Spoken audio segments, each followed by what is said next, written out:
Sa umpisa ng kanyang administrasyon, mahigpit ang paninindigan ni Pangulong Ferdinand R. Marcos Jr. sa karapatan at soberanya ng Pilipinas sa West Philippine Sea. At dahil mas napapahalagahan ngayon ang usapin sa ating teritoryo, mas naging mulat ang mga Pilipino sa ating pinaglalaban. Si Patrick De Jesus sa report. I will not preside over any process that will abandon even 1 square inch of territory of the Republic of the Philippines to any foreign power. Mula sa kanyang unang SONA, We did not yield. We continue to protect the sovereignty of the Republic. We continue to defend the territory of the Republic. And we continue to protect and defend the people of the Republic. Hindi naman tayo nakikipag-away. Pero wag yung binabangga yung mga mangingisda.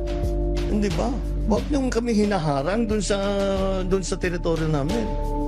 Yun, ipaglalaban talaga namin yan.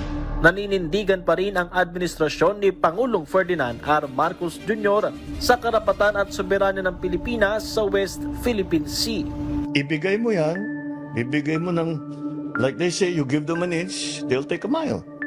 So you cannot allow it even the 1 inch. Paulit-ulit ang pang-water cannon, pamabangga at iba pang iligal na panghihimasok ng China sa ating karagatan.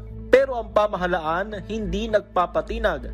Ang tropang Pilipino tiniyak ang pagprotekta sa teritoryo ng Pilipinas. You are state party in UNCLOS. You are endangering the relationship of our countries. Leave immediately. Over. Ang mga hakbang na ito ay nakaangkla sa international law. Sa ilalim ng kasalukuyang administrasyon, patuloy ang pag-iit sa 2016 arbitral ruling na kinikilala rin ng maraming bansa. One of the best and the greatest impact of the transparency initiative that we have been doing for almost 2 years already. The international community became aware of what's happening and the violation of the Chinese government with regard to our own exclusive economic zone. So these transparency efforts made everybody realize that they need to recognize the 2016 arbitral award. It is a historical landmark that could be referred to in the years to come as a statement of support by the international body, the United Nations, recognizing international law. This will impact into not only the maritime claims of the Philippines, but all other maritime countries around the world. Giit ng pamahalaan, sariling paninindigan ng bansa ang usapin sa West Philippine Sea. Kaya isa pa sa nilalabanan ngayon ang mga maling impormasyon. As if we were mere pawns with no strategic agency of our own.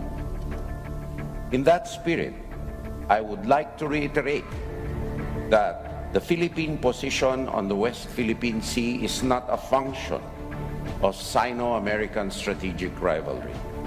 Instead, it is caused, no doubt, by the overreach of the Chinese Communist Party.